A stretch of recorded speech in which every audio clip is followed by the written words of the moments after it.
கோபத்தை குறைச்சுக்கோங்க, கோவப்படாதீங்க. இந்த காலகட்டத்துல கோபமே நமக்கு வேண்டாம். அப்போ பதட்டம், கோபம் ரெண்டுத்தையும் குறைச்சுக்கணும். முதல் பாயிண்ட்.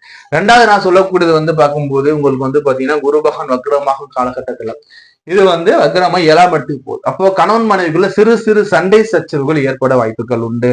அண்டர்ஸ்டாண்டிங் வளர்த்துக்குவோங்க. சின்ன விஷயமா இருக்கும், நம்ம பெருசா ரியாக்ட் பண்ணி பேசுறோம். ஒண்ணுமே இல்லாத விஷயமா இருக்கு, நம்ம சண்டை போட்டு பிரச்சனையாக அழுகுவோம். சோ என்ன பண்ணுங்க, சைலண்டா இருங்க, பதட்டப்படாதீங்க, கோவப்படாதீங்க. இந்த பதட்டம் கோபத்தினால் உடல் வரக்கூடிய உடல் உபாதைகள் இருக்குங்க. உடல்ல உபாதைகள் இருக்கும், நோய்வாய் வரப்படுற அமைப்புகள் இருக்கும். ஏன் நான் சொல்றேன்னா, அதிகமா நம்ம வந்து டென்ஷன் ஆகும்போது தலைவலி வர்றது, அதிகமா ஒர்க் பண்ணும்போது நமக்கு வந்து அதனால உடல் சோர்வு, அதனால வரக்கூடிய அந்த காய்ச்சல் ஏதோ சம் ப்ராப்ளம் கிரியேட் பண்ணும். அப்ப என்ன பண்ணாம பதட்டத்தை குறைச்சு என்னெல்லாம் பண்ணலாம், தியானம் இருக்கலாம், மனசை ஒருநிலைப்படுத்தி நம்ம வந்து தியானம் இருக்கலாம், மெடிடேஷன் போகலாம், யோகா பண்ணலாம். இது மாதிரி இதுல மனசை டைவர்ட் பண்ணிக்கோங்க. எதுவும் பண்ண முடியல சார், நேரம் சார், உங்க மனசுக்கு பிடிச்ச பாட்டை கேளுங்க. அந்த மெடிடேஷன் பண்ணக்கூடிய மியூசிக் எல்லாம் இப்ப இருக்கு, மன அமைதி மன சாந்தத்தை கொடுக்கக்கூடிய மியூசிக்ஸ் எவ்வளவோ இருக்கு. அதை நீங்க வந்து ஹெட்போன் போட்டு நீங்க கேட்கலாம்.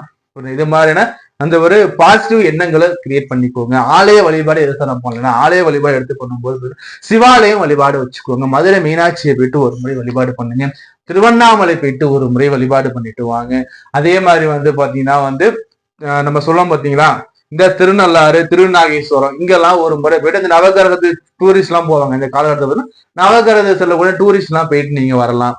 இது மாதிரி நீங்க ஆலய வழியா நீங்க போகும்போது மனதிற்கு அமைதி கொடுக்கும். நவகிரகத்துக்கு டூரிஸ்ட் போவாங்க, அந்த 9 கிரக ஆலயத்தை போயிட்டு வராங்க. இந்த காலகட்டம் நீங்க போயிட்டு வரலாம். ஏன்னா வந்து குரு வக்ரமா 7ஆம் இடத்தை பார்க்கும்போது நீ அங்கெல்லாம் போயிட்டு வழிபாடு பண்ணும்போது கொஞ்சம் ஒரு மனசுக்கு ஆறுதலை கொடுக்கும். நம்ம தொடர்ந்து நம்ம பேசிட்டே இருக்கலாம். நம்ம சேனல் சப்ஸ்கிரைப் பண்ணி வச்சுக்கோங்க, லைக் பண்ணுங்க, உங்க ஃப்ரெண்ட்ஸ்லாம் லிங்க் ஷேர் பண்ணி விடுங்க.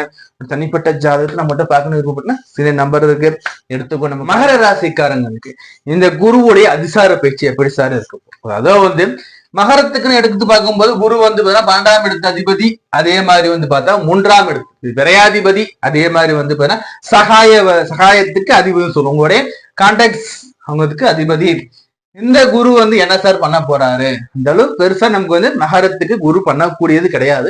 அப்படிப்பட்ட கிரகம் வந்து உச்சமாகும் பட்சத்துல என்ன உங்களுக்கு நான் பண்ண போகுது, நன்மையை கொடுக்குமா கெடுதலை கொடுக்குமா, ஏன்னா நம்ம பிரிகேஷன் எடுக்கணும், எப்படி நம்மளோட வாழ்க்கை முறையை மாற்றி அமைச்சமா தெளிவா நம்ம பார்ப்போம். அதற்கு முன்னாடி நான் உங்கள்கிட்ட உரிமை அது ஒன்னே ஒண்ணுதான், உங்களுடைய விலை மதிப்பு இல்லாத அந்த பொண்ணான சப்ளை பண்ண எனக்கு கிளிக் பண்ணி கொடுங்க. உங்களுடைய பொண்ணான விலை மதிப்புல பொண்ணை சப்ளை பண்ண கிளிக் பண்ணி கொடுங்க.